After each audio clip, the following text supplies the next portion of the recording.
हे दोस्तों नमस्कार, एक बार आप सबका फिर से बहुत बहुत स्वागत है आप सबके अपने YouTube चैनल डियर गुरुजी पर चल रही हैं। तो चलिए स्टार्ट करेंगे। रीजनिंग का ये पार्ट नंबर 8 है और पहले क्वेश्चन पर आएंगे। तो पहला क्वेश्चन देखिए बहुत ही अच्छा है। एक वेन आरेख दिया गया है और वेन आरेख को देख करके यहाँ पर बताना है कि एक विद्यालय के छात्रों की संख्या है, उनके द्वारा खेले जाने वाले क्षेत्रों को दर्शाता है। यहाँ पर है जो त्रिकोण है, देखिए जो त्रिकोण है वो बास्केटबॉल को दर्शा रहा है। किसको दर्शा रहा है भाई? बास्केटबॉल को दर्शा रहा है, तो यहाँ पर बी भी लिख दे रहे हैं। इसके अलावा यहाँ पर जो आयत है, आयत की बात करते हैं तो यहाँ पर कह रहा है कि आयत शतरंज के खिलाड़ियों को, ये चेस दिखा रहा है।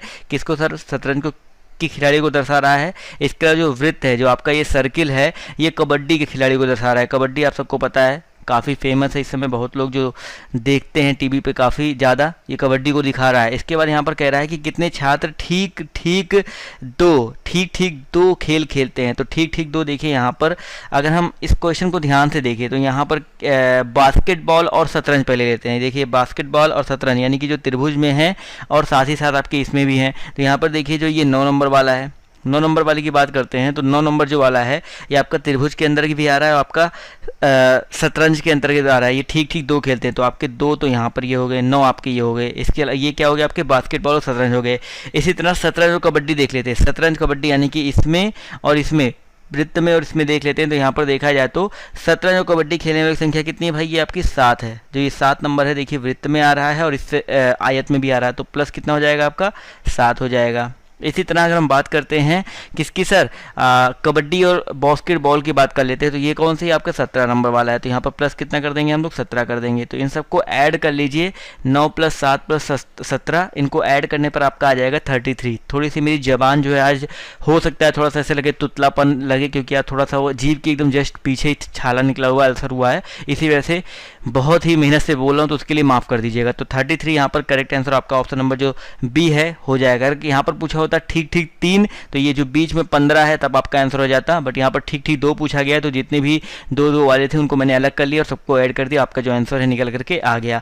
अब देखिए जैसे मैंने अपनी हैंड राइटिंग में इसको हल किया है और इसी तरह से बिल्कुल हल करके मैं आपको इसका PDF दे दूंगा और PDF जो है दोस्तों आपको नीचे डिस्क्रिप्शन बॉक्स में मिल जाएगा, तो वहाँ से आप जा करके डाउनलोड कर लीजिएगा। क्लियर है? चलिए आते हैं अगले क्वेश्चन पर। तो देखिए अगला क्वेश्चन आपके सामने ये रहा। क्या कह रहा है कि 2 अंकों की किसी संख्या के अंकों का कुल योग 6 है। यदि इस संख्या में अंकों के स्थान परस्पर बदल दिए जाएं तो इस प्रकार प्राप्त हुई नई संख्या और पहली संख्या के बीच 18 का अंतर होता है। यह संख्या निम्नलिखित में से कौन सी होगी? तो इसको लगाने के बहुत सारे तरीके हैं, बट जो सबसे बेस्ट तरीका, अगर आप एग्जामिनेशन हॉल में बैठे हो तो वहाँ पर आपको टाइम बचाना होता है, तो आपको ऑप्शन के अकॉर्डिंग देखना होता है। तो भाई संख्या के अंकों का कुल योग कितना है? जो कह रहा है 6 है, तो जैसे यहाँ पर ऑप्शन उठा लो तो इसके भी अंकों का योग 6 है, इसके भी अंकों का योग यानी कि 6 और 0 6 4 2 6 5 1 6 1 5 6। जो पहला तो सबको फॉलो कर रहा है, लेकिन क्या कह रहा है कि इस संख्या के अगर स्थानों को परस्पर बदल दिया जाए, जैसे 6 0 है, इसके स्थान को बदल तो आपका ये क्या हो जाएगा? 0 6 हो जाएगा। तो क्या भाई इनके बीच का अंतर, माफ़ कीजिएगा, क्या इनके बीच का जो अंतर है वो आपका 18 आ रहा है? नहीं आ रहा है, तो आपका पहला ऑप्शन तो नहीं होगा। इसी तरह 42 है, 42 में से अगर हम क्या कर दें, इसका अंक बदल दें, यानी कि अंकों को परस्पर बदल दें, 42 था तो 24 कर दिया। क्या इनका जो अंतर है 12 में से 4 गया 8 और 3 से 2 गया 1, 18 आ रहा है ना। तो यहाँ पर देखा जाए तो ये 18 आ रहा है, तो आपका ये ऑप्शन जो इसका सी है करेक्ट हो जाएगा। इसी तरह अगर यहाँ पर 51 - 15 करते तो ये भी 18 नहीं आता। अगर 15 - 51 करते तो आपका वैसे भी माइनस चला, तो ये भी नहीं आता। तो यहाँ पर कौन सा ऐसा ऑप्शन है जो क्वेश्चन को फॉलो कर रहा है? तो क्वेश्चन को फॉलो करने वाला ऑप्शन सिर्फ और सिर्फ 3 है, तो यहाँ पर आंसर जो आपका हो जाएगा वो सी हो जाएगा। क्लियर दोस्तों? चलिए अगर आपको समझ में आ गया हो तो प्लीज़ यार एक वीडियो को लाइक तो बनता ही बनता है। आते हैं अगले क्वेश्चन पर। तो अगला क्वेश्चन बहुत ही मज़ेदार है और ये आपका क्रम व्यवस्था वाला है और शायद वृत्त में बैठाना, क्योंकि यहाँ पर वृत्त लिखा है। तो पढ़ लेते हैं, फटाफट इसको बैठा देते हैं। तो ये क्या कह रहा है, ध्यान से देखिए। 6 इमारत LMNXYZ, 6 इमारत है और वृत्त के केंद्र की ओर है। चलिए एक वृत्त बना लेते हैं, क्योंकि वृत्त में ही बिठाना है और 6 इमारत हैं, तो इसको वृत्त थोड़ा सा अच्छे से बना लेते हैं। चलिए कोई बात नहीं, यहाँ पर इसको अच्छे से बनाएंगे तो आपका ये हो जाएगा आपका वृत्त। और वृत्त में 6 इमारत है, यानी कि 1 2 3 4 हो गया, 5 और 6 इमारत बन गए ना। इसके बाद क्या क्या कह रहा है कि बिल्डिंग X जो है M या Z के ठीक बगल में नहीं है। चलो कहीं X को बिठा दो, तो X को यहाँ बिठा दिया। अब यहाँ पर M या यहाँ पर M या यहाँ पर Z या यहाँ पर Z नहीं हो सकता, क्योंकि यहाँ पर लिखा है M या Z जो है X के ठीक बगल में नहीं है। एक चीज़ क्लियर हो गया। बिल्डिंग एम का निर्माण वाई के ठीक दाईं ओर हुआ है, अभी कुछ भी क्लियर नहीं है इस लाइन से। बिल्डिंग एन बिल्डिंग एम के ठीक विपरीत है, तो एन एम के बारे में भी नहीं पता है, छोड़ो। बिल्डिंग यल जो कि बिल्डिंग एक्स के ठीक विपरीत है। अब यहाँ से एक चीज़ क्लियर हुआ कि जो बिल्डिंग यल है वो बिल्डिंग एक्स के ठीक विपरीत है। एक्स का ठीक विपरीत यही तो होगा ना, एल, तो यहाँ पर एल रख देंगे, तो एक चीज़ क्लियर हो गया, बिल्डिंग एल हो गया। इसके अलावा यहाँ पर क्या कह रहा है कि ठीक विपरीत है कि ठीक दाईं ओर जेड है। एक चीज़ और क्लियर हो गया कि एल के ठीक दाईं ओर क्या है आपका, जेड है। देखो ये दायां होता है, ये दायां होता है और ये आपका बायां होता है। कब? जब केंद्र की ओर मुंह हो, जब केंद्र की ओर मुंह, ये चीज़ ध्यान रखिएगा। केंद्र की ओर है, यहाँ पर साफ साफ लिखा है कि वृत्त में केंद्र की ओर है, तो यहाँ पर हो जाएगा आपका जेड। एक चीज़ क्लियर हो गया, ये बिठा दिया हमने। उसके बाद क्या कह रहा है कि कौन बिल्डिंग जेड के ठीक दाईं ओर। अब देखिए जेड का स्थान पता चल गया ना, अब बताइए एम कहाँ पर होगा। अब मुझे पता है एक्स के ठीक बगल में एम नहीं हो सकता है, जेड तो आपका चलिए ठीक है, ठीक बगल में नहीं है, यहाँ पे आ गया, तो एम कहाँ पे होगा, ठीक बगल। एक तो ठीक बगल ये हो गया, यहाँ भी नहीं होगा, तो बचा हुआ ये प्लेस जो है आपका एम हो जाएगा। ये चीज़ क्लियर हो गया, यहाँ पर एम बिठा दिया हमने। उसके बाद यहाँ पर देखिए क्या कह रहा है कि बिल्डिंग एम का निर्माण वाई के ठीक दाईं ओर है। वाई के ठीक दाईं ओर आपका क्या हो गया, एम हो गया। क्लियर है। इसके अलावा बचा क्या है, एन ही तो बचा है ना, एल एम एन बचा है, तो एन को यहाँ भी ढाल दो। क्लियर है ना, L M N X Y Z सब कुछ हो गया। राइटिंग थोड़ी सी गंदी है, उसको थोड़ा सा एडजस्ट करिएगा। तो यहाँ पर इसका करेक्ट आंसर क्या हो जाएगा, पूछ रहा है कि कौन सी बिल्डिंग जेड के ठीक दाईं ओर है। जेड यहाँ पर है और ठीक दायां क्या हो जाएगा, एन हो जाएगा। तो यहाँ पर करेक्ट आंसर क्या हो जाएगा आपका, एन, यानी कि ऑप्शन जो इसका डी है वो आपका आंसर हो जाएगा। क्लियर है सर। तो अगर आपको क्लियर है तो पढ़ते हैं अगले क्वेश्चन की ओर। अगला क्वेश्चन ध्यान से देखिए, यहाँ पर क्या कह रहा है कि यदि अंग्रेजी वर्णमाला में अभाज्य संख्या के स्थान पर आने वाले सभी अक्षरों को हटा दिया जाता है तो वर्णमाला की नई श्रृंखला में 11वें स्थान पर क्या होगा। अब आपको पता है एक तो 2 है, एक आपका 3 नंबर वाला है, एक 5 वाला है और एक आपका 7 है, इसके अलावा 11 है। फिर आपका कौन सा हटता है, 11 के बाद आपका 13 हट जाएगा, फिर आपका 17 हट जाएगा और इसके अलावा आपका 19 हट जाएगा और आपका 23 हट जाएगा। तो इतने प्लेस तो आपके हट जाएंगे और 11वें प्लेस पर आपका पूछ रहा है। तो एक चीज़ समझो, दूसरा हट गया, तीसरा, 5वां, 7वां, 11वां, या मान लो 1 2 3 4 5 को हटा देते हैं। स्टार्टिंग के आपके जो 11 प्लेस अगर हम 5 को हटा दें तो 5 चीज़ तो हट गया। उसके अलावा 13 प्लेस तक, मान लो एम तक अगर हम 5 को हटा देते तो एम 5 स्थान पीछे आ जाएगा। चलिए ठीक है, यानी कि हमको 17 तक हटाना पड़ेगा। चलिए देख लेते हैं इसको, कई सारे तरीके हैं क्वेश्चन लगाने का, लेकिन अगर आपको कन्फ्यूजन होता है तो सीधे आप लिख करके देख लो। लिख करके कैसे आएगा, देखो पहले आपका ए आएगा। अब देखिए बी और सी आपका 2 और 3 है ना, ये तो हट गया है, यानी कि आपका बचा क्या, डी बचा है, तो यहाँ पर डी आ जाएगा। इसके अलावा एफ आएगा, क्यों सर, क्योंकि ई वाला कोड तो आपका 5 हट गया। एफ के बाद क्या आएगा, एच आएगा, क्योंकि आपका जी देखिए 7 हट गया है। एच के बाद आपका आई आएगा, जे आएगा, के हट गया है। क्यों हट गया, क्योंकि आपका 11 है। तो के के बाद क्या आता है, एल, फिर एम देखा जाए तो एम भी हट गया है। क्यों, एम का आपका 13 होता है, एम हट गया। तो यहाँ पर एम के बाद क्या आता है, एन, एन के बाद आता है क्या आपका ओ, ओ के बाद आपका आता है पी, पी हो गया, पी के बाद आपका आता है क्यू, लेकिन क्यू यहाँ पर 17 कट गया है तो आपका आएगा आर। गिन लेते हैं 11 हुआ कि नहीं हुआ, 1 2 3 4 5 6 7 8 9 10 11। तो 11वें प्लेस पर देखिए क्या आ रहा है, आपका आर आ रहा है। तो यहाँ पर आपका अक्षर आर जो है ऑप्शन नंबर बी वो यहाँ पर करेक्ट हो जाएगा।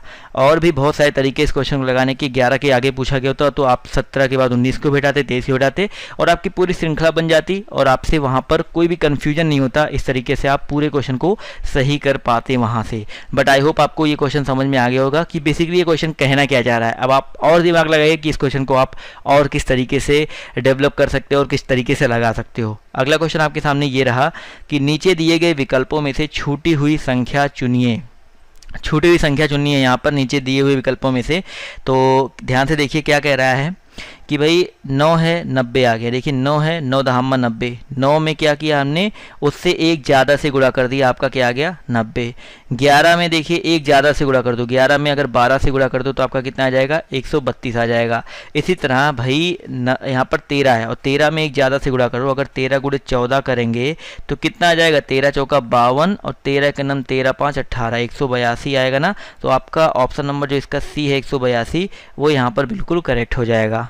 क्लियर है, क्लियर है। तो बढ़ेंगे अगले क्वेश्चन की और आपका ज़्यादा समय नहीं वेस्ट करेंगे। अगला क्वेश्चन यहाँ पर क्या कह रहा है कि यदि गुणे का प्रयोग जोड़ के लिए, भाग का प्रयोग घटाव के लिए, प्लस का प्रयोग गुणा के लिए और माइनस का प्रयोग भाग के लिए करते तो 20 गुणे इसका अर्थ क्या होगा। तो सीधे हल कर लेते, कुछ करना नहीं है, सिंपल सा क्वेश्चन है भाई। आपका 20 है, गुणे के स्थान पे आपका क्या आ जाएगा +16, इसके अलावा माइनस के स्थान पे आपका क्या आ जाएगा, भागे 4 हो गया। इसके अलावा आपका प्लस है, प्लस के स्थान पे आपका गुणे आएगा तो गुणे 2 हो जाएगा, और भाग के स्थान पे -8 हो जाएगा। इसको हल कर लेते हैं तो देखिए ध्यान से कैसे होगा सर, आपका 20 + 16 भागे 4 यानी कि 20। देखिए पहले भाग करते फिर गुणा करते फिर जोड़ते फिर घटाते हैं, तो प्लीज़ प्लस 16 भागे 4, 4 चौका 16, यहाँ पर 4 हो जाएगा ना, तो 4 चौका 16 और 4 दूनी कितना हो गया 8, 8 ही तो आएगा ना पूरा, और माइनस क्या आपका 8 है, 8 से 8 कट गया, बचा कितना आपका सिर्फ और सिर्फ 20 बचा। तो आपका करेक्ट आंसर क्या हो जाएगा, ऑप्शन नंबर जो इसका बी है 20, वो यहाँ पर करेक्ट आंसर हो जाएगा। क्लियर है सर? क्लियर है तो बढ़ते हैं अगले क्वेश्चन की तरफ। तो अगला क्वेश्चन आपका यहाँ पर क्या कह रहा है कि किसी बाड़े में कुछ खरगोश व कुछ कबूतर रखे गए हैं जिनके पैरों की संख्या कितनी है, 224 है, जबकि सिरों की संख्या 90 है। बताएं कि इस बाड़े में रखे गए कबूतरों की संख्या कितनी है। अब देखिए जब 2 ही जानवर है ना, तो हम लोग थोड़ा अच्छे से इस क्वेश्चन को आपको सिखा देते हैं बेसिकली करना क्या होता है।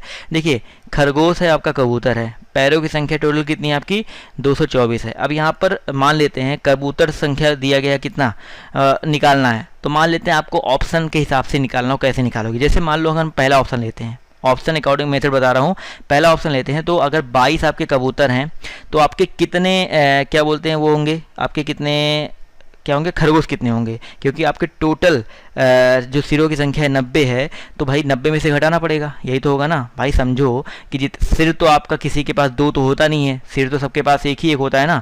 तो अगर 22 कबूतर मान लेते तो देख लिए 22 आपका आंसर है, तो 22 कबूतर तो आपके 68 खरगोश हो जाएंगे ना। अब आंसर निकालते हैं, क्या आंसर आ रहा है। तो पहला क्या कह रहा है कि इनके पैरों की संख्या 224 है, तो इनसे निकालते क्या पैरों की संख्या 224 आती है। कबूतरों के 2 पैर होते हैं यानी कि 22 दूना कितना हो गया 44, और खरगोशों के 4 पैर होते हैं यानी कि 68 गुणे 4 कर देंगे तो आपका 272 आएगा। और 272 और 44 जोड़ने पे क्या 224 आएगा, नहीं आएगा, क्योंकि 224 से वैसे ही ज़्यादा हो जाएगा, तो पहला ऑप्शन आपका नहीं निकलेगा। दूसरा वाला ऑप्शन उठाते हैं, 68 को उठाते हैं। अगर आपका 68 कबूतर हो गया तो बचे कितने 22 आपके खरगोश हो जाएंगे ना। अब 68 कबूतर हैं तो 68 कबूतर के कितने पैर हो जाएंगे भाई, 68 गुणे कितना करना पड़ेगा हमको 2 करना पड़ेगा, यानी कि 136 हो गया। इसके अलावा 22 आपके क्या है सर, खरगोश है, तो 22 गुणे कितना करना पड़ेगा 4, और 22 का कितना होता है 88, और 88 को जोड़ लो 8 6 14, और यहाँ पर 8 3 11, 1 12 और 2 1 1 2 हो जाएगा 224। तो यहाँ पर देखा जाए ऑप्शन नंबर सी को उठाने पे आपका आंसर आ जा रहा है, जो आपका क्वेश्चन में कुल पैर दिया गया था। तो आप इस तरीके से क्वेश्चन को और भी आसानी से लगा सकते हैं। क्लियर हैं आप सभी लोग? तो आई होप आपको ये क्वेश्चन समझ में आ गया होगा, बहुत ज़्यादा लेंदी मेथड लगाने की ज़रूरत यहाँ पर नहीं है। क्लियर है तो बढ़ते हैं अगले क्वेश्चन की ओर। तो देखिए इस तरह के क्वेश्चन बहुत आसान होते हैं, बट आप लोग पता नहीं क्यों डरते हैं इस चीज़ों से। तो बता देते हैं इस तरह के क्वेश्चन को आपको कैसे करना होता है। कुछ नहीं करना है, बस क्वेश्चन को पढ़ना होता है। कैल्विन क्लीन जीन्स का उपयोग करें, यहाँ पर कथन कह रहा है, और मेरे कैल्विन के बीच कुछ भी नहीं आता। ये आपका एडवर्टीजमेंट यानी कि विज्ञापन कह रहा है।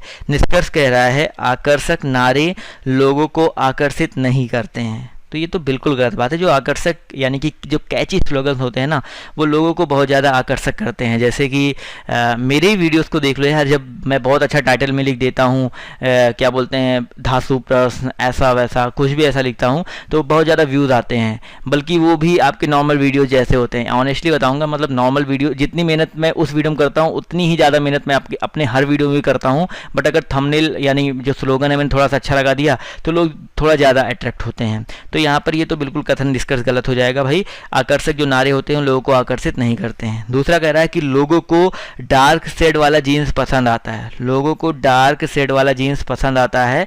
तो अगर हम बात करें इस दूसरे वाले निष्कर्ष की, तो क्या कथन में डार्क शेड वाले जीन्स का कहीं यूज किया गया है? यहाँ पर कैल्विन क्लीन जीन्स का प्रयोग किया गया ना, तो यहाँ पर दोनों निष्कर्ष जो है देखा जाए तो अकॉर्डिंग टू कथन बिल्कुल गलत हो जाएंगे। तो आपका ऑप्शन नंबर जो इसका डी है, ना तो निष्कर्ष 1 ना तो निष्कर्ष 2 पालन करते हैं, वो यहाँ पर करेक्ट हो जाएगा। और अगला क्वेश्चन इसी तरीके से है, और आज मैं ना ये क्वेश्चन आपके ऊपर छोड़ रहा हूँ, क्योंकि इस तरह के बहुत सारे क्वेश्चन अभी पिछले 2 महीने में मैंने कम से कम 50 से ऊपर क्वेश्चन इस तरह के करवा चुके होंगे। तो आपका ये होमवर्क है और इसका जवाब आपको ज़रूर से ज़रूर देना है। आज का जो रीजनिंग का वीडियो वीडियो था, ज़्यादा बड़ा नहीं था, बट आई होप काफ़ी काम की चीज़ें आपको यहाँ पर देखने को मिली होंगी, काफ़ी अच्छे अच्छे क्वेश्चन यहाँ पर देखने को मिले होंगे। अब लगातार 4 वीडियो आ रहे हैं तो थोड़ा बहुत आपको एडजस्ट करना पड़ेगा, बट अभी 2 दिन 3 दिन थोड़ा सा इवेंट है, उसमें थोड़ा सा बिजी हूँ, बट आपको वीडियोज़ लगातार मिलेंगे, उसकी टेंशन मत लीजिए।